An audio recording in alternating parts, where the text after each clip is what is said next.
Morning students, मैं पुष्पम कुमार आज matrix का थर्ड लेक्चर लेके आया हूं बच्चों। इससे पहले मैं 2 लेक्चर अपलोड कर चुका हूं और मैं उम्मीद करता हूं कि वो लेक्चर आप लोग देख चुके होंगे। ठीक है बच्चों, पिछले लेक्चर में लास्ट लेक्चर में मैं बात कर रहा था स्क्वायर मैट्रिक्स के कुछ स्पेसिफिक टाइप के बारे में। स्क्वायर मैट्रिक्स के कुछ स्पेसिफिक टाइप के बारे में।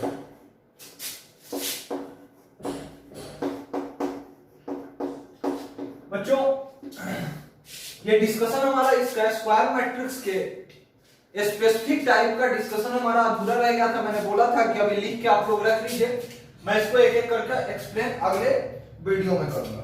तो चलिए बच्चों, इसमें हम स्क्वायर मैट्रिक्स के कुछ टाइप्स को देखते हैं। तो बच्चों स्क्वायर मैट्रिक्स के हमें बेसिकली स्क्वायर मैट्रिक्स का हमें 2 स्पेशल टाइप यहाँ पे देखना है। ठीक है बच्चों, 2 स्पेशल टाइप देखना है, जिसमें से एक है हमारा triangular matrix. Triangular matrix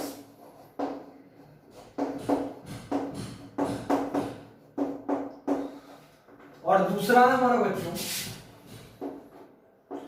diagonal matrix. Diagonal matrix. ठीक है बच्चों, हमें यहाँ पे स्क्वायर मैट्रिक्स के हम 2 स्पेशल टाइप के बारे में बात करेंगे, एक ट्रायंगुलर मैट्रिक्स, दूसरा डायगोनल मैट्रिक्स। ठीक है बच्चों, अब देखिए कि जो हमारा ट्रायंगुलर मैट्रिक्स है ये भी 2 तरीके का होता है। ठीक है, एक होता है upper triangular matrix, upper triangular matrix, upper triangular matrix, और दूसरा होता है लोअर ट्रायंगुलर मैट्रिक्स। ठीक है बच्चों, लोअर ट्रायंगुलर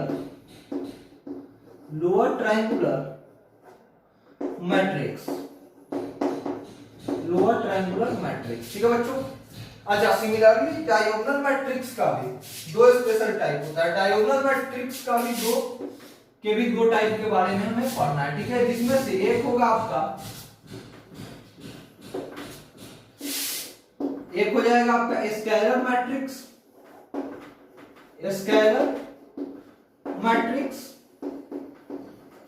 और दूसरा हो जाएगा बच्चों हमारा यूनिट और आइडेंटिटी मैट्रिक्स। यूनिट और आइडेंटिटी मैट्रिक्स। ठीक है बच्चों, ये पूरा आप लोगों को दिख रहा है यहां से यहां तक? अभी पूरा जो मैंने बोर्ड पर लिखा है एक बार मैं चेक कर लेता हूं दिख रहा है कि नहीं दिख रहा।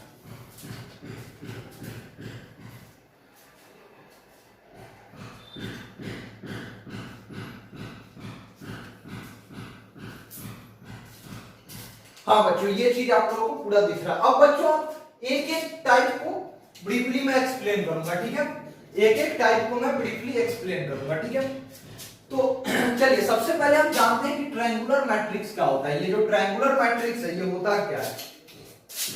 तो बच्चों देखिए, कोई मैट्रिक्स है, ठीक है, मान लीजिए कोई मैट्रिक्स है, ठीक है, कोई स्क्वायर मैट्रिक्स है। सबसे पहली बात, ट्रायंगुलर मैट्रिक्स किसका टाइप है? स्क्वायर मैट्रिक्स का। तो ट्रायंगुलर मैट्रिक्स की जैसे ही बात करेंगे तो सबसे पहले वो एक स्क्वायर मैट्रिक्स तो हर हाल में होगा।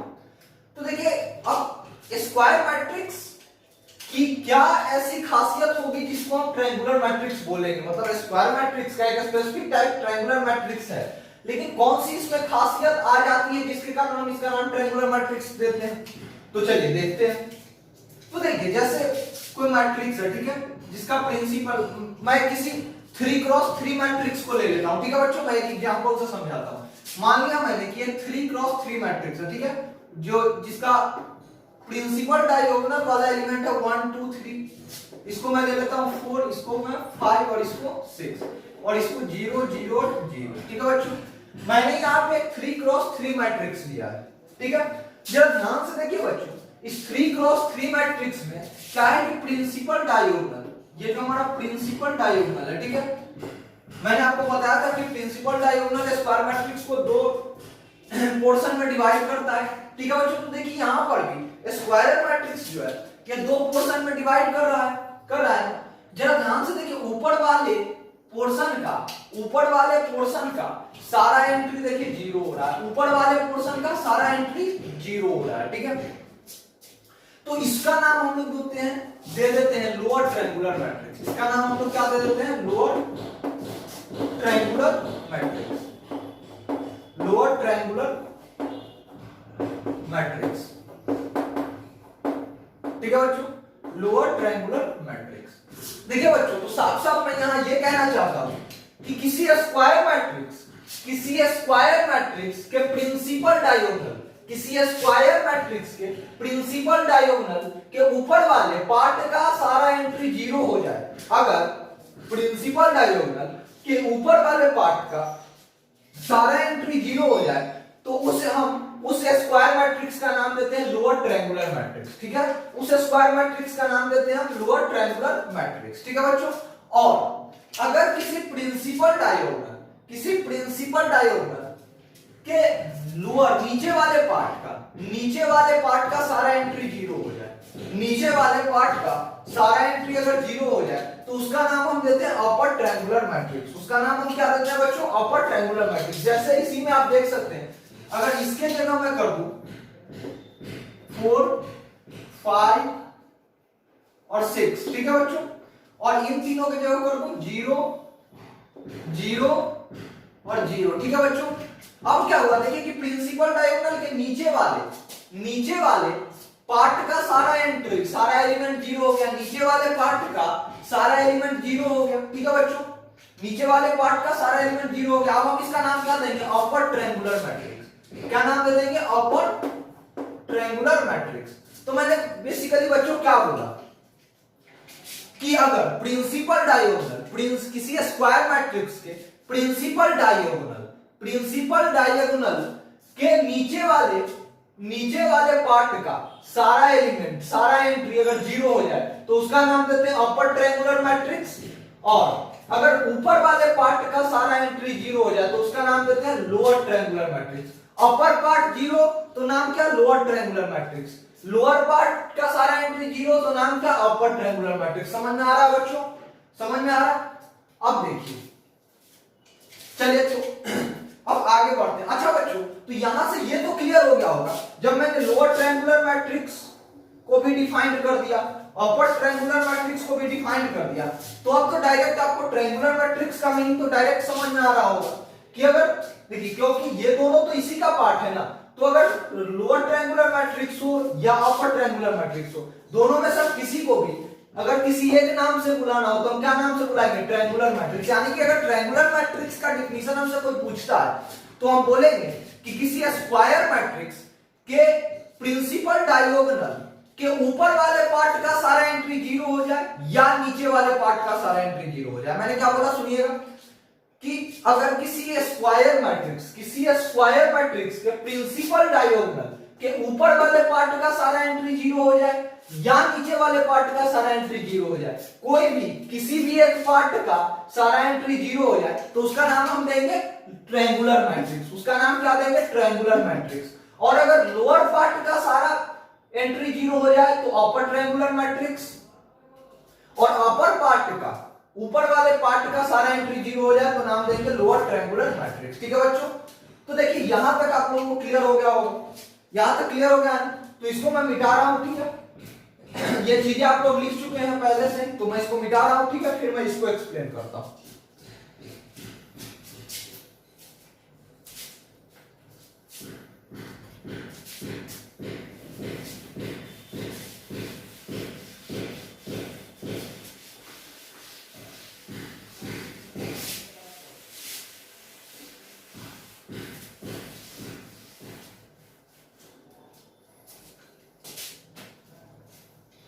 थोड़ा सा और बात कर लेते हैं अपर ट्रायंगुलर मैट्रिक्स के बारे में। अपर ट्रायंगुलर मैट्रिक्स, तो देखिए बच्चों, अगर कोई मैट्रिक्स है, ठीक है, जनरली बात मैं कर रहा हूं, ठीक है, कोई मैट्रिक्स है, ठीक है, जनरल मैं मैट्रिक्स बना रहा हूं ऑफ ऑर्डर एन ऑर्डर का मैं जनरल मैट्रिक्स बना रहा हूं। एक स्क्वायर मैट्रिक्स बनाना है, तो स्क्वायर मैट्रिक्स में वर्टिकल लाइन और हॉरिजॉन्टल लाइन इक्वल होने चाहिए और दोनों का संख्या मैंने ले लिया n, यानी कि ये ऑर्डर n का स्क्वायर मैट्रिक्स है। ठीक है, तो मैं बनाना शुरू करता हूं a11 a12 a13 से लेकर के a1n तक। ठीक है बच्चों, फिर a21 से लेकर के a22 a23 and so on a2n। ठीक है बच्चों, अब देखिए इसी तरह मैं आता जाऊंगा तो an1 an2 an3 से लेके कहां तक ann। चलिए ठीक है बच्चों, ये हो गया हमारा एक जनरल, ये हमारा क्या हो गया जनरल स्क्वायर मैट्रिक्स। ठीक है, ये हमारा एक जनरल स्क्वायर मैट्रिक्स का फॉर्म हो गया। क्या हो गया ये एक इन जनरल स्क्वायर मैट्रिक्स का फॉर्म हो गया। ठीक है बच्चों, अब देखिए इसका प्रिंसिपल डायगोनल क्या हो जाएगा, जरा ध्यान से देखिएगा। ये वाला जो है इसका प्रिंसिपल डायगोनल 0 हो जाएगा, इसका प्रिंसिपल डायगोनल ये वाला 0 सॉरी ये इस स्क्वायर मैट्रिक्स का प्रिंसिपल डायगोनल ये वाले एलिमेंट्स हो जाएंगे। प्रिंसिपल डायगोनल के लॉन्ग ये जो एलिमेंट आएंगे यही ना प्रिंसिपल डायगोनल के एलिमेंट्स कहलाएंगे, मतलब कि प्रिंसिपल डायगोनल आपका ये हो गया। ठीक है, अब देखिए अगर ये अपर ट्रायंगुलर मैट्रिक्स है, अपर ट्रायंगुलर मैट्रिक्स है तो लोअर पार्ट का सारा एंट्री 0 होना चाहिए, होना चाहिए कि नहीं होना चाहिए, होना चाहिए ना बच्चों। तो हम अपर ट्रायंगुलर मैट्रिक्स के लिए बोलते हैं aij is equals to 0 where I greater than j। ठीक है बच्चों, अगर i जो है, ठीक है, i अगर j से ज्यादा, देखिए इसके नीचे आपके जितने भी terms a21 an1 an2 an3, चाहे आपके अगला वाला आता a31 a32 a33 a34, मतलब इसी तरह से करके कहां तक जाता a3n तक। ठीक है बच्चों, तो जरा ध्यान से देखिए ये जो प्रिंसिपल डायगोनल, देखिए सबसे पहले तो आपको प्रिंसिपल डायगोनल का मीनिंग क्लियर होना चाहिए कि इक्वल, जिसका रोएथ और कॉलम का संख्या इक्वल हो, उन सारे एलिमेंट्स को ज्वाइन करने पर प्रिंसिपल डायगोनल बनता है। अब देखिए अपर ट्रायंगुलर मैट्रिक्स में प्रिंसिपल डायगोनल के नीचे वाले पार्ट का सारा एंट्री 0 हो जाता है, नीचे वाले पार्ट का सारा एंट्री 0 हो जाता है। तो यहाँ पे मैंने क्या लिख दिया aij जो है aij वो 0 के इक्वल होना चाहिए, जहां i क्या है j से बड़ा। मतलब देखिए कि इन सब, देखिए इस प्रिंसिपल डायगोनल में, इस प्रिंसिपल डायगोनल में जितना एलिमेंट्स है उसमें i और j इक्वल है। ऊपर वाले में i छोटा है और j बड़ा है, और नीचे वाले में i बड़ा है और j छोटा है। जरा ध्यान से देखिए i बड़ा है और j छोटा है, तो मैंने वही चीज लिखा है कि नीचे वाला पार्ट 0 होना चाहिए, यानी कि aij जहां i j से बड़ा है वो 0 हो जाना चाहिए। aij 0 होना चाहिए किसके लिए, और कंडीशन क्या where i greater than j, अगर i j से बड़ा है तो aij 0 होना चाहिए case of upper triangular matrix. Clear है बच्चों, अपर ट्रायंगुलर मैट्रिक्स में आपका aij 0 के इक्वल होना चाहिए अगर i j से बड़ा है तो। ठीक है बच्चों, तो आपको अपर ट्रायंगुलर मैट्रिक्स का मीनिंग अब पूरा क्लियर हो गया होगा कि नीचे वाले पार्ट का सारा एंट्री 0 हो जाए तो अपर ट्रायंगुलर। अच्छा बच्चों, अगर यही हम लोअर ट्रायंगुलर मैट्रिक्स की बात करें, अगर हम लोअर ट्रायंगुलर मैट्रिक्स की बात करें तो लोअर ट्रायंगुलर मैट्रिक्स में हम क्या बोलेंगे कि aij is equals to 0 where i less than j, क्योंकि लोअर ट्रायंगुलर मैट्रिक्स में कौन कौन सा एंट्री 0 होना चाहिए, ऊपर वाला एंट्री, और ऊपर वाले एंट्री में i जो है j से छोटा होता है, j बड़ा होता है ना i से। तो क्लियर हो चुका होगा बच्चों कि लोअर ट्रायंगुलर मैट्रिक्स में aij 0 के इक्वल होता है जहां i जो है j से छोटा है, यानी कि ऊपर वाले पार्ट का एंट्री 0 होता है, और लोअर और अपर ट्रायंगुलर मैट्रिक्स में नीचे वाले पार्ट का एंट्री 0 होता है। लोअर में ऊपर वाले पार्ट का एंट्री 0 और अपर ट्रायंगुलर मैट्रिक्स में नीचे वाले पार्ट का सारा एंट्री 0। क्लियर है बच्चों, तो अब मैं इसको हटा रहा हूं और अब मैं आता हूं डायगोनल मैट्रिक्स पे। ये क्या होता है,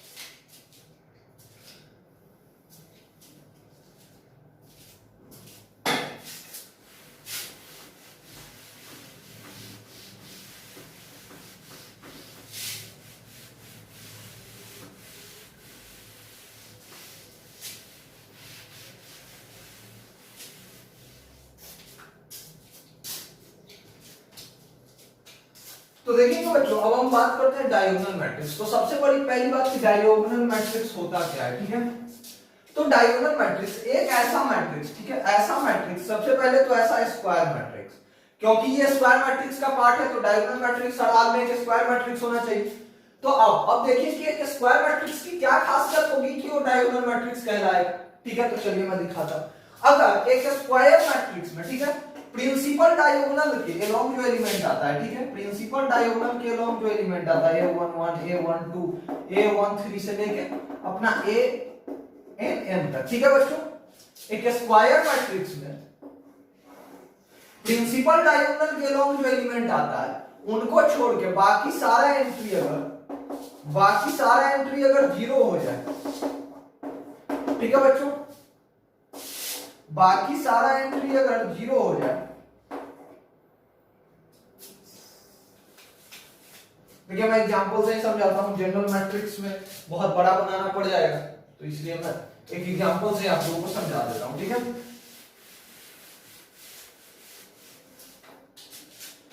तो देखिए जैसे एक स्क्वायर मैट्रिक्स में 3 क्रॉस 3 का ही ले लेता हूं, देखिए जिसका प्रिंसिपल डायगोनल के अलोंग एलिमेंट 1 2 3, बाकी सारा 0 0 0 0 0 0। तो देखिए बच्चों, देखिए डायगोनल मैट्रिक्स कौन सा मैट्रिक्स होता है, तो एक ऐसा मैट्रिक्स होता है जिसमें प्रिंसिपल डायगोनल के एलिमेंट अलोंग जो एलिमेंट आ रहा है वो नॉन जीरो हो और बाकी सारा एंट्री जीरो हो जाए, ठीक है, बाकी सारा एंट्री जीरो हो जाए, तो उसको हम क्या बोलते हैं, डायगोनल मैट्रिक्स, ठीक है। देखिए मैंने क्या बोला कि स्क्वायर मैट्रिक्स में अगर प्रिंसिपल डायगोनल के अलोंग जो एलिमेंट आ रहा है वो नॉन जीरो हो जाए और बाकी सारे के सारे एलिमेंट जीरो हो जाए, उस मैट्रिक्स के बाकी सारे एलिमेंट्स प्रिंसिपल डायगोनल के अलोंग जो एलिमेंट आ रहा है उसको छोड़ के बाकी सारे एलिमेंट अगर जीरो हो जाए, ठीक है, तो उस मैट्रिक्स को हम क्या बोलते हैं, बच्चों, तो उस मैट्रिक्स को बोलते हैं डायगोनल मैट्रिक्स, ठीक है। देखिए अगर यहाँ जीरो भी हो जाए तब भी हम इसको डायगोनल मैट्रिक्स ही बोलेंगे, ठीक है। तो मतलब यहाँ मीनिंग क्या है कि प्रिंसिपल डायगोनल के अलावे, ठीक है बच्चों, ऐसा नहीं है कि प्रिंसिपल डायगोनल का अगर एक एलिमेंट या दो एलिमेंट जीरो हो जाए तो हम इसको डायगोनल मैट्रिक्स नहीं बोलेंगे। प्रिंसिपल डायगोनल के अलोंग एलिमेंट नॉन जीरो कहने का मतलब प्रिंसिपल डायगोनल के अलोंग तीनों का तीनों एलिमेंट अगर जीरो के इक्वल हो गया तब हम इसको डायगोनल मैट्रिक्स कहने से अच्छा हम इसको जीरो और नल मैट्रिक्स बोलेंगे। समझ में आ रहा है? तो देखिए डायगोनल मैट्रिक्स का मीनिंग है, डायगोनल मैट्रिक्स का यहां पे साफ साफ मीनिंग है कि डायगोनल मैट्रिक्स एक ऐसा स्क्वायर मैट्रिक्स है, डायगोनल मैट्रिक्स एक ऐसा स्क्वायर मैट्रिक्स है, ठीक है, जिसमें प्रिंसिपल डायगोनल के अलोंग जो एलिमेंट आते हैं, ठीक है, उनको छोड़ के बाकी सारे एलिमेंट अगर जीरो हो जाए तो उस स्क्वायर मैट्रिक्स को हम लोग क्या बोलेंगे, डायगोनल मैट्रिक्स। उस स्क्वायर मैट्रिक्स को बोलेंगे डायगोनल मैट्रिक्स। प्रिंसिपल डायगोनल के अलोंग जो एलिमेंट आ रहे हैं उन एलिमेंट को छोड़ के बाकी सारे जो एलिमेंट अगर जीरो हो जाए तो उस स्क्वायर मैट्रिक्स को क्या बोलेंगे, डायगोनल मैट्रिक्स, ठीक है। अब इस डायगोनल मैट्रिक्स का दो टाइप है, ठीक है, एक स्केलर मैट्रिक्स और एक यूनिट और आइडेंटिटी मैट्रिक्स। तो बच्चों इसको आप लोग लिखना, ये पिछले क्लास में ये सब चीजें आप लोग लिख चुके हैं, ठीक है। चलिए तो मैं इसको मिटा रहा हूं और बात करते हैं थोड़ा सा आगे। अब देखिए बच्चों जरा ध्यान से कि अगर मैं जनरल स्क्वायर मैट्रिक्स बनाऊं A11 A12 A13 A14 से लेकर के A1n तक, ठीक है, फिर A21 A22 A23 A24 से लेकर के A2n तक, ठीक है। फिर अगला एक एलिमेंट बच्चों, अगला हमने A31 A32 A33 A34 से लेके A3n, ठीक है।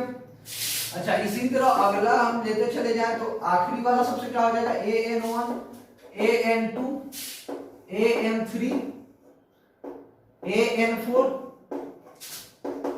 ANn, ठीक है बच्चों। मान लीजिए अगर ये जनरल स्क्वायर मैट्रिक्स हमने ले लिया ऑर्डर n का, ठीक है, तो अब इसका क्या खासियत होगा, कि ये एक स्क्वायर मैट्रिक्स हो जाए, ये एक डायगोनल मैट्रिक्स हो जाए। तो बच्चों देखिए यहां पे हमारा aij is equals to 0 when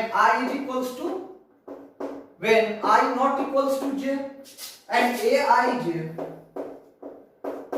not equals to 0 when I not equals to j, ठीक है बच्चों, when I is equals to j।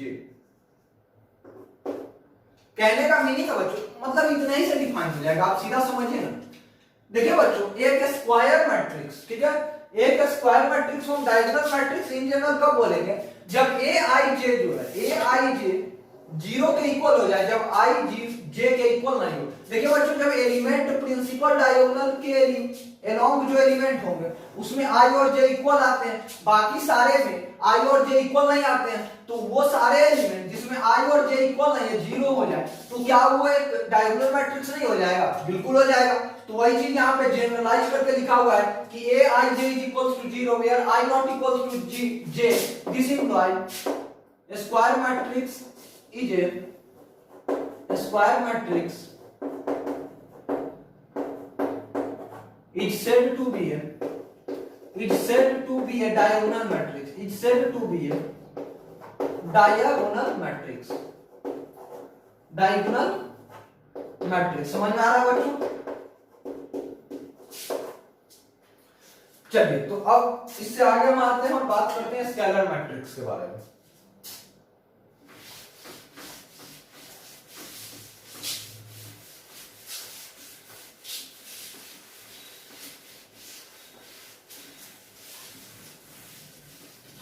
बच्चों, हम बात करेंगे स्केलर मैट्रिक्स क्या होता है, ठीक है।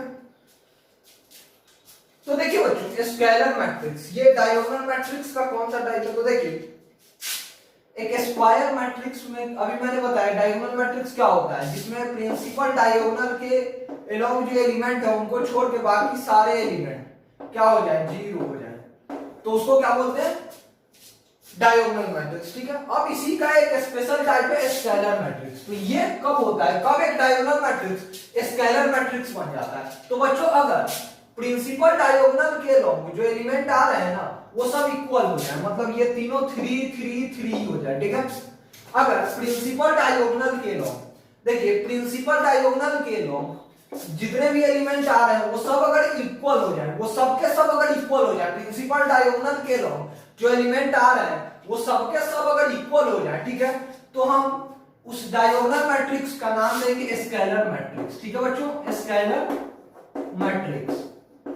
हम उस मैट्रिक्स का नाम दे देंगे, उस डायगोनल मैट्रिक्स का नाम दे देंगे स्केलर मैट्रिक्स, ठीक है। अगर प्रिंसिपल डायगोनल के अलोंग जो एलिमेंट आ रहे हैं वो सब क्या हो जाए, इक्वल हो जाए, ठीक है। अब देखिए यूनिट और आइडेंटिटी मैट्रिक्स, यूनिट मैट्रिक्स क्या होता है? तो बच्चों, प्रिंसिपल डायगोनल के अलोंग जो भी एलिमेंट आ रहे हैं वो सब अगर 1 के इक्वल हो जाए, प्रिंसिपल डायगोनल के अलोंग जो भी एलिमेंट आ रहे हैं वो सब अगर 1 के इक्वल हो जाए, देखिए अगर सब इक्वल हो जाते थे, प्रिंसिपल डायगोनल के अलोंग जो एलिमेंट आते थे वो सब अगर इक्वल हो जाते थे, तो कौन सा मैट्रिक्स होता था, स्केलर। लेकिन अगर सब इक्वल हो जाए और साथ ही सब 1 के इक्वल हो जाए, तो हम उसका नाम देंगे यूनिट मैट्रिक्स और आइडेंटिटी मैट्रिक्स। यूनिट मैट्रिक्स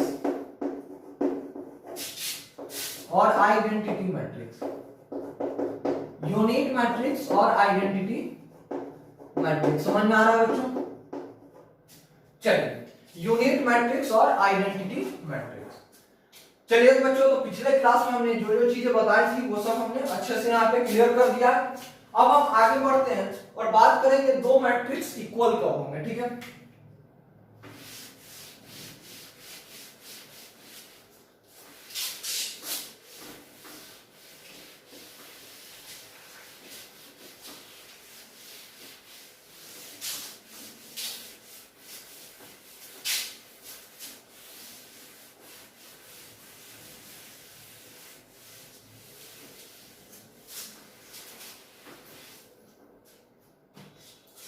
बच्चों, अब हमारा हेडिंग होगा equality of to matrixes.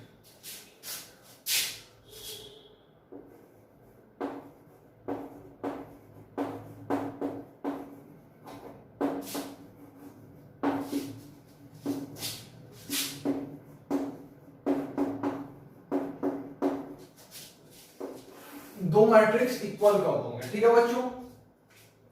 Equality of two matrix, ठीक है। दो मैट्रिक्स इक्वल कब होंगे? तो सबसे पहला कंडीशन है order of both the matrices, order of both the matrices are same, are same, ठीक है। देखिए दो मैट्रिक्स इक्वल कब होंगे, तो उसका सबसे पहला कंडीशन है कि दोनों का ऑर्डर सेम होना चाहिए। क्या होना चाहिए, दोनों का ऑर्डर क्या होना चाहिए, सेम होना चाहिए, ठीक है। अब देखिए सेकंड, दोनों का ऑर्डर सेम होना चाहिए। अब देखिए दूसरा क्या है, तो A I J is equals to B I J, A I J is equals to B I J. इसको लिखिए, मैं एक अच्छे से इसको अब एक्सप्लेन करता हूं कि इसका मीनिंग क्या होता है, ठीक है। A I J is equals to B I J, ये भी दोनों का, जब दोनों कंडीशन सेटिस्फाई हो रहा है तब दोनों दो मैट्रिक्स को हम इक्वल मानेंगे। अगर दो मैट्रिक्स के बीच ये दोनों कंडीशन जब सेटिस्फाई हो रहे हो तब हम मानेंगे कि दो मैट्रिक्स क्या है, इक्वल है। दो मैट्रिक्स क्या है, इक्वल है, ठीक है बच्चों। तो इसको नोट, इसको लिख लीजिए, फिर मैं इसको एक्सप्लेन करता हूं। देखिए A I J is equals to B I J का मतलब है, ठीक है। पहला हमारा मैट्रिक्स है बच्चों ए, ठीक है, जिसका एलिमेंट है A11, A12, A13 से लेकर के A1n तक, ठीक है, A1n तक। दूसरा है A21, A22, A23 से लेकर A2n तक, ठीक है। तीसरा है हमारा A31, A32, A33 से लेकर के A3n, ठीक है। अच्छा इसी तरह अगर बच्चों हम जाते जाए तो हमारा लास्ट वाला सबसे क्या हो जाएगा रो,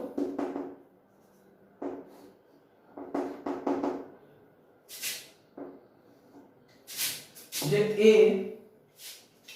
M1, A M1, A M2, A M3 से लेकर A Mn तक, A Mn तक, AMN तक, ठीक है।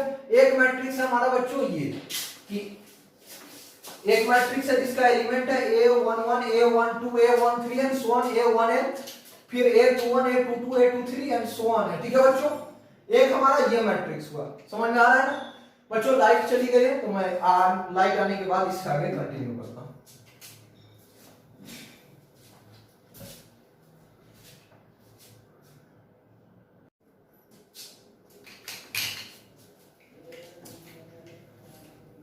तो बच्चों हम बात कर रहे थे इक्वालिटी ऑफ टू मैट्रिक्स, दो मैट्रिक्स के इक्वालिटी के बारे में, ठीक है।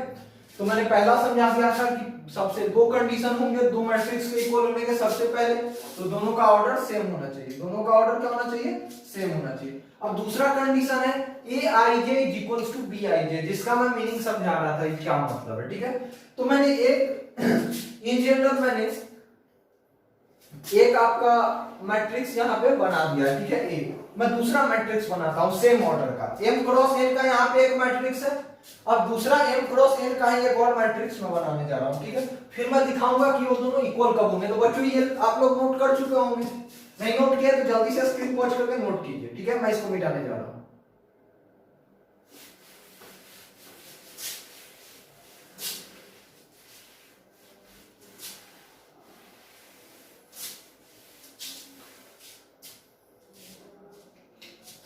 देखिए बच्चों, अब दूसरा मैट्रिक्स मैंने ले लिया B, ठीक है, जिसका एलिमेंट है B11, B12, B13 से लेकर B1n तक, ठीक है। फिर second B21, B22, B22, B23, B2n, ठीक है बच्चों। इसी तरह अगर आप चले जाइए बच्चों तो क्या आ जाएगा BM1, BM2, BM3, BM1, BM2, BM3 and so on up to BMN, ठीक है बच्चों, BMN। देखिए दो मैट्रिक्स है, ठीक है, ए और बी, ठीक है। ए और बी दो मैट्रिक्स है, ठीक है, दोनों सेम ऑर्डर के हैं। सबसे पहले तो दो मैट्रिक्स के इक्वल होने के लिए दोनों का ऑर्डर सेम होना चाहिए, तो यहां दोनों ऑर्डर सेम है। अब दूसरा जो कंडीशन है उसका मीनिंग क्या था वो मैं समझा रहा हूं। देखिए सबसे पहले ये दोनों मैट्रिक्स इक्वल कब होंगे, तो इसके फर्स्ट रो और फर्स्ट कॉलम का जो एलिमेंट है वो इसके फर्स्ट और फर्स्ट कॉलम के एलिमेंट के इक्वल होना चाहिए, यानी कि a11 ab1 के इक्वल होना a11 b11 के इक्वल होना चाहिए। सिमिलरली a12 जो है आपका a12 b12 के इक्वल होना चाहिए। सिमिलरली a13 b13 के इक्वल होना चाहिए and so on. b11 b1n जो है a1n यानी कि ये जो एलिमेंट है ये इसके इक्वल होना चाहिए। a1n is equals to b1n। समझ में आ रहा है बच्चों? तो देखिए अब इसी तरह b21 a21 के इक्वल, a22 b22 के इक्वल, a23 b23 के इक्वल होना चाहिए। तो देखिए हर एक, देखिए दो मैट्रिक्स इक्वल तब होंगे तो सबसे पहले उनका ऑर्डर सेम होना चाहिए, उनका ऑर्डर सेम होना चाहिए। ठीक है बच्चों? दूसरा चीज कि उनके ith कॉलम और jth रो का एलिमेंट सेम होना चाहिए। जैसे फर्स्ट कॉलम, इसके भी फर्स्ट रो और फर्स्ट कॉलम का एलिमेंट और इसके फर्स्ट रो और फर्स्ट कॉलम का एलिमेंट दोनों इक्वल होना चाहिए। फिर सेकंड इसी तरह first row second column, first row second column दोनों इक्वल होना चाहिए। इसी तरह b13 a13 first column first row third column ये भी इक्वल होना चाहिए। तो हर एक मतलब सेम रो और कॉलम का जो एलिमेंट है ना वो इक्वल होना चाहिए, सेम रो और कॉलम का। जैसे मैंने aij is equals to bij लिखा था, इसका क्या मीनिंग हुआ बच्चों कि ith रो और jth कॉलम दोनों के ith रो और jth कॉलम का जो एलिमेंट है ना उसका वैल्यू सेम होना चाहिए। दोनों के ith रो और jth कॉलम के वैल्यू का एलिमेंट सेम होना चाहिए। जैसे देखिए bmn जो है किसके इक्वल होना चाहिए, amn के इक्वल। तो बच्चों मैंने इतना बताया है तो मैं उम्मीद कर रहा हूं कि अब आप लोगों को क्लियर हो गया होगा, समझ में आ रहा है? यहां तक मैं उम्मीद करता हूं कि आप लोग अब समझ गए होंगे कि दो मैट्रिक्स कब इक्वल होते हैं, जब दोनों का हर एक एलिमेंट आपस में इक्वल हो जाए, जब दोनों के सेम ऑर्डर, सेम रो और सेम कॉलम वाला एलिमेंट, दोनों मैट्रिक्स के सेम रो और सेम कॉलम वाला एलिमेंट, सेम रो और सेम कॉलम वाला एलिमेंट जब इक्वल हो जाएगा तब हम बोलेंगे कि वो दोनों मैट्रिक्स इक्वल है। ठीक है बच्चों? तो इसको नोट कीजिए, फिर हम इससे आगे मूव करते हैं।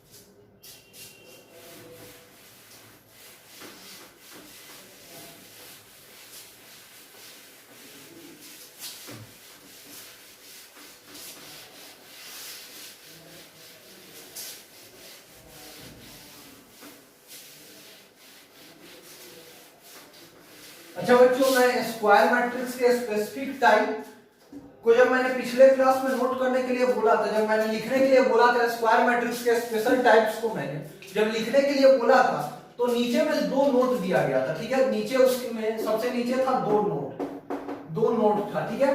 पहला नोट जो था वो क्या था कि minimum number of zeros, minimum number, उसको भी मैं अभी यहां समझा रहा हूं, minimum number of zeros, minimum number of zeros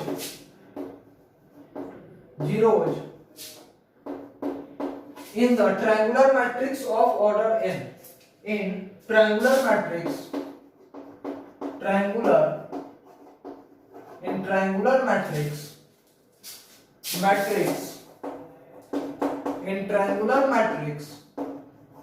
of order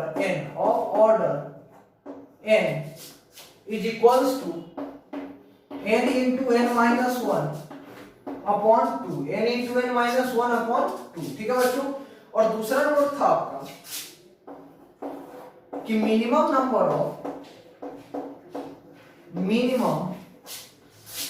of zeros, minimum नहीं था बच्चों, शायद सीधा नंबर ऑफ जीरोज था, क्योंकि यहाँ मिनिमम मैक्सिमम की बात नहीं है, जीरोज का नंबर फिक्स होता है। ठीक है? तो यहाँ मिनिमम और मैक्सिमम की बात नहीं करेंगे। number of zeros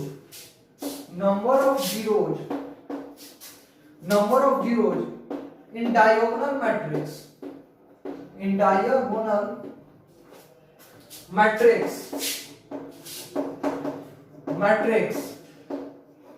of order n is equals to n into n minus 1। देखिए बच्चों, इसका हाफ देखिए, जितने नंबर आपके जितने जीरो आपके डायगोनल मैट्रिक्स में होंगे उसके एग्जैक्टली आधे जीरोज आपके ट्रायंगुलर मैट्रिक्स में होंगे। क्यों? तो ये तो साफ साफ समझ में आता है कि अगर कोई मैट्रिक्स लिखा हुआ है, ठीक है, कोई अगर मैट्रिक्स लिखा हुआ है, ठीक है, और उसका ये प्रिंसिपल डायगोनल हो गया, तो अगर एक तरफ किसी एक पार्ट का सारा एंट्री जीरो हो जाए, किसी एक पार्ट का सारा एंट्री जीरो हो जाए, तो इसका मतलब वो क्या कहलाता है? Triangular matrix. किसी एक पार्ट का सारा एंट्री जीरो तो ट्रायंगुलर मैट्रिक्स, और दोनों पार्ट का सारा एंट्री अगर जीरो हो जाए तो कौन सा मैट्रिक्स कहलाता है? Diagonal matrix. कौन सा मैट्रिक्स? Diagonal matrix. तो देखिए, डायगोनल मैट्रिक्स का एग्जैक्टली हाफ जीरोज किसका हो जाएगा? ट्रायंगुलर मैट्रिक्स का। मतलब डायगोनल मैट्रिक्स में जितने नंबर ऑफ जीरोज आएंगे, ठीक है, n ऑर्डर n के डायगोनल मैट्रिक्स में जितने जीरोज आएंगे एग्जैक्टली उसके आधे ऑर्डर n के ट्रायंगुलर मैट्रिक्स में नंबर ऑफ जीरोज आएंगे। ठीक है बच्चों, number of zeros diagonal matrix में जितने आएंगे उसके आधे किस में आएंगे? ट्रायंगुलर मैट्रिक्स में। ठीक है, ये क्लियर है। अब अगर हम इसका प्रूफ कर दें कि इसमें हमारा जीरो जा रहा है n into n minus 1, तो अपने आप ही इसका n into n minus 1/2 हो जाएगा। तो चलिए अब हम देखते हैं कि इसमें आपका कैसे n into n minus 1 number of zeros diagonal matrix order n के डायगोनल मैट्रिक्स में number of zeros n into n minus 1 कैसे हो गया। ठीक है, ये हम देखते हैं। तो चलिए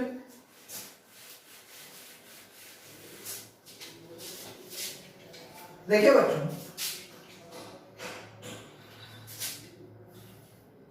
मान लीजिए कोई ऑर्डर 1 का स्क्वायर मैट्रिक्स है, यानी कि ऑर्डर 1 का स्क्वायर मैट्रिक्स, ऑर्डर 1 का डायगोनल मैट्रिक्स है, तो उसमें नंबर ऑफ जीरोज कितने हो जाएंगे?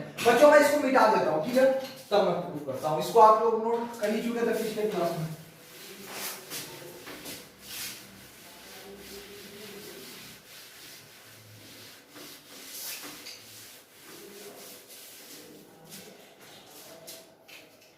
अब देखिए, हमारे पास ऑर्डर 1 का अगर मैट्रिक्स है, ठीक है, ऑर्डर 1 का मैट्रिक्स देखिए, 2 ऑर्डर का मैट्रिक्स क्या होता है? ऑर्डर 2 का जो स्क्वायर मैट्रिक्स होता है, ऑर्डर 2 का जो स्क्वायर मैट्रिक्स होता है उसमें कितने? 2 रो और 2 कॉलम होते हैं, 2 रो और 2 कॉलम। इसी तरह ऑर्डर 1 का जो स्क्वायर मैट्रिक्स होगा इसमें एक ही रो और एक ही कॉलम होगा, यानी कि एक ही एलिमेंट होगा। ठीक है, अच्छा, ऑर्डर 3 का जो स्क्वायर मैट्रिक्स होता है उसमें 3 रो और 3 कॉलम होते हैं, होते हैं नहीं होते हैं बच्चों? तो इसी तरह ऑर्डर 1 के स्क्वायर मैट्रिक्स में एग्जैक्टली एक ही एलिमेंट होता है। ठीक है, चलिए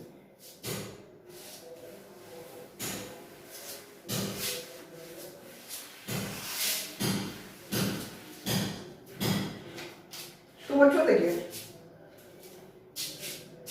मैं ये भी समझाता हूं कि नंबर ऑफ जीरोज कैसे आएगा और फिर मिनिमम क्यों, मैंने पिछले क्लास में जो मैंने नोट लिखवाया था उसमें मिनिमम क्यों दिया था। ठीक है, चलिए अभी देखेंगे ध्यान से। ऑर्डर 1 का जो हमारा स्क्वायर मैट्रिक्स है, ऑर्डर 1 का जो हमारा स्क्वायर मैट्रिक्स है उसमें देखिए एक ही एलिमेंट आएगा, उसमें देखिए हमारा क्या आएगा? एक ही एलिमेंट आएगा, और वो एलिमेंट आपका प्रिंसिपल डायगोनल के लोग भी वही हो जाएगा, तो उसमें हमारा नंबर ऑफ जीरोज कितना आ जाएगा? Number of zero is equals to 1। Order 1 के मैट्रिक्स में नंबर ऑफ जीरो 1। ठीक है, अच्छा अब देखिए, अगर ऑर्डर 2 का स्क्वायर मैट्रिक्स है, ऑर्डर 2 का स्क्वायर मैट्रिक्स है तो कुछ इस तरह का हो जाएगा। ऑर्डर 2 का अगर डायगोनल मैट्रिक्स है तो उसमें 2 जीरो होंगे, क्योंकि प्रिंसिपल डायगोनल के लोग ये हो जाएगा आपका एलिमेंट, और बाकी दोनों को जीरो होना चाहिए। तो नंबर ऑफ जीरो कितने हो जाएंगे? ऑर्डर 2 के ऑर्डर 2 के डायगोनल मैट्रिक्स में कितने नंबर ऑफ जीरो, कितने 2। अच्छा अब देखिए बच्चों, अगर ऑर्डर 3 का हो जाए, ऑर्डर 3 का अगर हो जाए स्क्वायर डायगोनल मैट्रिक्स तो कितना 1 2 3 0 0 0 0 0 0 इस तरह का होगा। अगर ऑर्डर 3 का इस डायगोनल मैट्रिक्स हो तो वो कुछ इस तरह का होगा। आप देखिए इसमें कितने जीरो 1 2 3 4 5 6, तो number of zeros equals to 6। अच्छा अब देखिए हम ऑर्डर 4 का मैट्रिक्स ले लेते हैं, ठीक है। ऑर्डर 4 का मैट्रिक्स कैसा हो जाएगा 1 2 3 4 0 0 0 0 0 0 0 आपका 0 0 0 0 0, ठीक है बच्चों। यानी कि कितने हो जाएंगे 3 2 5 1 6 और 6 12। इसमें कितने हो गए नंबर ऑफ जीरो 12, तो नंबर ऑफ जीरो कितने हो गए 12। तो देखिए बच्चों ऑर्डर 4 का, जैसे ऑर्डर 1 का आपका मैट्रिक्स है तो उसमें नंबर ऑफ जीरो कितना आ रहा है, नंबर ऑफ जीरो 0 आ रहा है। इसमें देखिए एक भी जीरो नहीं आ रहा है, ठीक है बच्चों। नंबर ऑफ जीरो कितना आ गया 0।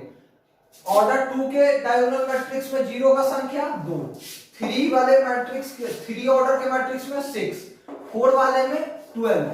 तो अब n वाले में कितना हो जाएगा नंबर ऑफ जीरो, n वाले में कितना हो जाएगा जरा ध्यान से देखिए। ये इसको हम जीरो को 1 इंटू जीरो लिख सकते हैं, 2 को हम 2 इंटू 1 लिख सकते हैं, 6 को हम 3 इंटू 2 लिख सकते हैं और 12 को हम 4 इंटू 3 लिख सकते हैं बच्चों। तो देखिए जीरो, देखिए ऑर्डर 1 का जो मैट्रिक्स है, ऑर्डर 1 का जो मैट्रिक्स है उसमें मैंने क्या लिखा 1 इंटू जीरो। ऑर्डर 2 के मैट्रिक्स में 2 इंटू 1, 3 वाले में 3 इंटू 2, 4 वाले में 4 इंटू 3। इसको एक और तरीके से हम बोल सकते हैं कि देखिए कि ऑर्डर 1 के मैट्रिक्स में नंबर ऑफ जीरोज कितना आया 1 into 1 minus 1। Number of zero in order 2 matrix, number of zero in the matrix of order 2 कितना आ जाएगा 2 इंटू 2 माइनस 1, 2 इंटू 2 माइनस 1। अच्छा अब देखिए इसमें कितना आ जाएगा 3 इंटू 3 माइनस 1, ठीक है बच्चों। इसमें कितना आ जाएगा 4 इंटू 4 माइनस 1। तो देखिए बच्चों जो ऑर्डर आ रहा है, देखिए 1 का ऑर्डर है, देखिए ऑर्डर 1 है तो नंबर ऑफ जीरो कितना 1 इंटू 1 माइनस 1। ऑर्डर 2 है तो 2 इंटू 2 माइनस 1। ऑर्डर 3 है तो 3 इंटू 3 माइनस 1। ऑर्डर 4 है तो 4 इंटू 4 माइनस 1। तो ऐसे ही नंबर ऑफ जीरो ऑर्डर अगर n हो जाए तो कितना हो जाएगा n इंटू n माइनस 1, क्योंकि जो ऑर्डर हो रहा है उसको लिख रहा है इंटू ऑर्डर माइनस 1। तो यहां भी कितना हो जाएगा number of zero in the matrix of order n is equals to n into n minus 1, ठीक है बच्चों। अब देखिए नोट में मिनिमम क्यों लिखा गया था और मैंने पहले यहाँ पे मिनिमम क्यों हटा दिया था। मैंने आपको सबसे पहले समझाने के लिए मिनिमम हटाया है, ठीक है बच्चों। मिनिमम हमने यहाँ नहीं लिखा है जानबूझ के, ठीक है। अब देखिए अब मैं बताता हूँ कि मिनिमम वहां क्यों लिखा। तो बच्चों हमने तो ये देख लिया कि ऑर्डर 2 वाले में कितना है 2 इंटू 2 माइनस 1, 3 इंटू 3 माइनस 1। अच्छा बच्चों अगर देखिए ये भी जीरो हो जाए, ये भी जीरो हो जाए और ये भी जीरो हो जाए, ठीक है। अब भी देखिए है तो ये एक डायगोनल मैट्रिक्स ही है, तो ये एक डायगोनल मैट्रिक्स ही ना, लेकिन नंबर ऑफ जीरो बढ़ गया, ठीक है। नंबर ऑफ जीरो बढ़ गया, एक जीरो हटा देंगे यहाँ 2 लिख देंगे। अब भी एक डायगोनल मैट्रिक्स है लेकिन नंबर ऑफ जीरो 1 बढ़ा हुआ है, इससे 1 बढ़ा हुआ है, पिछले वाले केस में 2 बढ़ गया था। समझ में आ रहा है बच्चों। तो अगर डायगोनल मैट्रिक्स होगा तो ये तीनों प्रिंसिपल डायगोनल के अलावा जो है इसको छोड़ के, इन तीनों एलिमेंट्स को छोड़ के ये तीनों और ये तीनों तो हर हाल में जीरो होंगे। अब ये जीरो होगा या नहीं होगा, हो भी सकता है ये जीरो, नहीं भी हो सकता है, ठीक है बच्चों। लेकिन ये इस पार्ट का सारा एंट्री और इस पार्ट का सारा एंट्री तो जीरो होगा ही होगा। इसका मतलब देखिए हर हाल में ये जीरो तो होंगे, मतलब 6 जीरो तो आएंगे ही आएंगे। अब 6 से ज्यादा भी हो सकता है, देखिए कम से कम 6 जीरो तो ऑर्डर 3 के मैट्रिक्स में कम से कम 6 जीरो तो आएंगे, लेकिन 6 से ज्यादा भी हो सकता है। इसी तरह ऑर्डर 4 के मैट्रिक्स में नंबर ऑफ जीरो 12 तो आएंगे, लेकिन 12 से ज्यादा भी हो सकता है। समझ में आ रहा है बच्चों। इसी तरह n ऑर्डर के मैट्रिक्स में हर हाल में नंबर ऑफ जीरो जो है n इंटू n माइनस 1 तो आएंगे ही आएंगे, number of zero n into n minus one तो आएंगे ही आएंगे, लेकिन इससे ज्यादा भी हो सकता है, इससे ज्यादा भी हो सकता है, समझ में आ रहा है? तो वहां मैंने मिनिमम इसीलिए हटा दिया था, मिनिमम मैंने इसीलिए हटा दिया था, आपको थोड़ा सा समझाने के लिए मैंने बताया कि यहाँ तो एग्जैक्टली हो रहा है। मैंने क्या बोला कि यहाँ तो एग्जैक्टली जीरो हो जा रहा है, मिनिमम नहीं होंगे, लेकिन बच्चों मिनिमम होगा, मिनिमम होगा, ठीक है बच्चों, मिनिमम होगा। क्यों मिनिमम होगा वो भी अब समझ में आ चुका होगा आप लोगों को। तो यहाँ वहां पे मिनिमम जो लिखा होगा वो सही लिखा होगा, ठीक है। Minimum number of zero n into n minus one होता है, ठीक है। अब हाँ, जीरो तो ज्यादा भी हो सकता है, नंबर ऑफ जीरो जिससे ज्यादा भी हो सकता है, इसीलिए मिनिमम लगाया गया। समझ में आ रहा है बच्चों? इसको नोट कीजिए। लाइट चली गई है तो मैं इससे आगे कंटिन्यू करूंगा लाइट आने के बाद।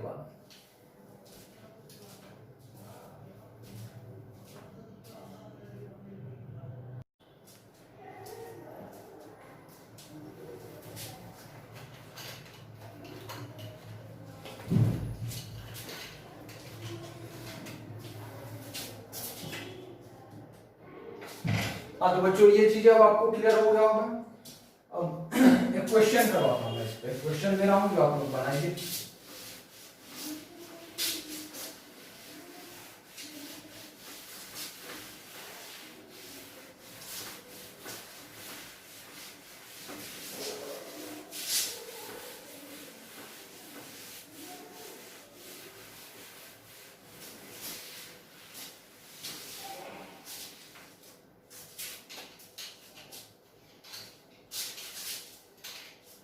क्वेश्चन है आपका, find the values, find the values, find the values of x, y, z, of x, y, z and w which satisfy the equation, which satisfy the equation, which satisfy the equation, which satisfy the equation x plus 3, x plus 3, 2y plus x, z minus 1, 4w minus 8 is equals to minus x minus 1, 0, 3 and 2w। ठीक है बच्चों, देखिए दो matrix, इस question को आप लोग try कीजिए। इस क्वेश्चन में क्या कह रहा है कि ये जो दो मैट्रिक्स है ये दोनों के दोनों इक्वल है, तो x, y, z और w का वैल्यू बताइए। तो देखिए बच्चों, सबसे पहले अगर दोनों मैट्रिक्स इक्वल है तो इसके हर एक एलिमेंट्स आपस में इक्वल होंगे, जैसे फर्स्ट रो और फर्स्ट कॉलम का दोनों एलिमेंट इक्वल, फिर ये 2y plus x इसके इक्वल होगा, z minus 1 इसके इक्वल होगा और 4w minus 8 इसके इक्वल होगा। ठीक है, तो इक्वेट करते जाइए हर एक। x plus 3 किसके इक्वल हो जाएगा, माइनस x माइनस 1 के। तो यहां से देखिए, यहां से देखिए 2x किसके इक्वल हो गया बच्चों, 2x हो गया आपका 2 के इक्वल, तो x कितना हो जाएगा 1। ठीक है, अब इसी तरह देखिए 2y plus x किसके इक्वल है, 2y plus x है आपका 0 के इक्वल, x का वैल्यू कितना है 1, तो y का वैल्यू कितना हो जाएगा -1/2। ठीक है बच्चों। अच्छा, अब इसी तरह से देखिए z -1 किसके इक्वल हो जाएगा 3, z -1 is equals to 3, this implies z का वैल्यू क्या आ जाएगा 4 आ जाएगा। अच्छा, आप देखिए 4w - 8 किसके इक्वल दिया हुआ बच्चों, 4w - 8 is equals to 2w। तो यहां से देखिए बच्चों 2w का वैल्यू कितना हो जाएगा 8, यानी कि w का वैल्यू आ गया आपका 4। ठीक है बच्चों, तो x, y, z और w चारों का वैल्यू आ गया इन दोनों मैट्रिक्स को के इक्वालिटी का कंडीशन लगाने पे। समझ में आ रहा है ना बच्चों, समझ में आ रहा है।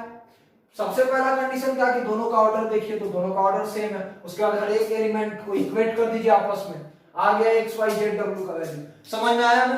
चलिए बच्चों अब मैं 3-4 क्वेश्चन आपको होमवर्क के लिए दे रहा हूं जो आपको करके लाना है। इसको मैं मिटा रहा हूं।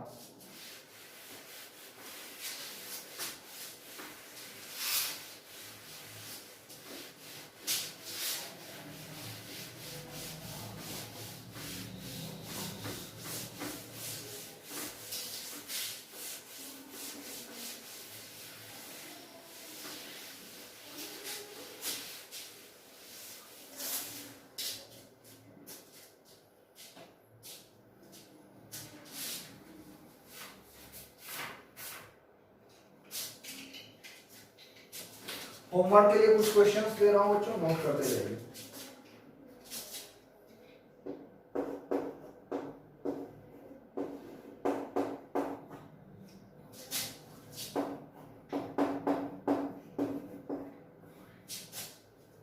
Find 2 cross 3 matrix.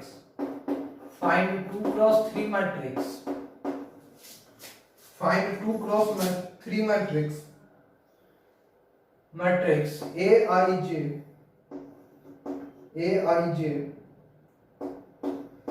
2 cross 3 where Aij is equals to I plus 2j. Aij is equals to I plus 2j। ठीक है बच्चों, फिर लाइट कट गया लेकिन थोड़ा मैं आपको शायद दिख रहा होगा क्वेश्चन, तो आप लोग नोट कर लीजिएगा। Question number second, find the minimum number of zeros, minimum number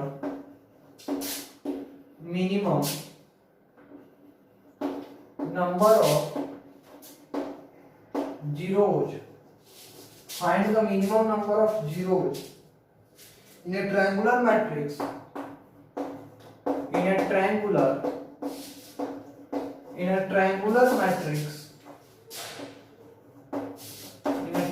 matrix of order 4। ठीक है। क्वेश्चन नंबर तीसरा है, find the minimum number of zeros, find the minimum number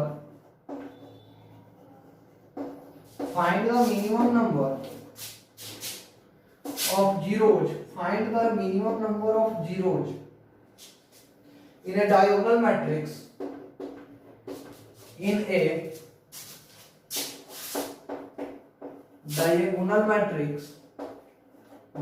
matrix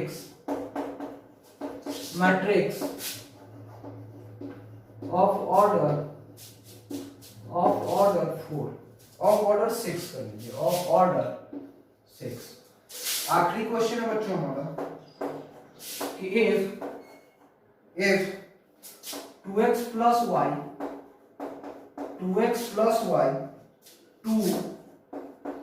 minus 2y a minus b 2a plus b and minus 3 is equals to 3 to 4 4 minus 1 minus 3, then find the values of x, y, a, b, then find the values,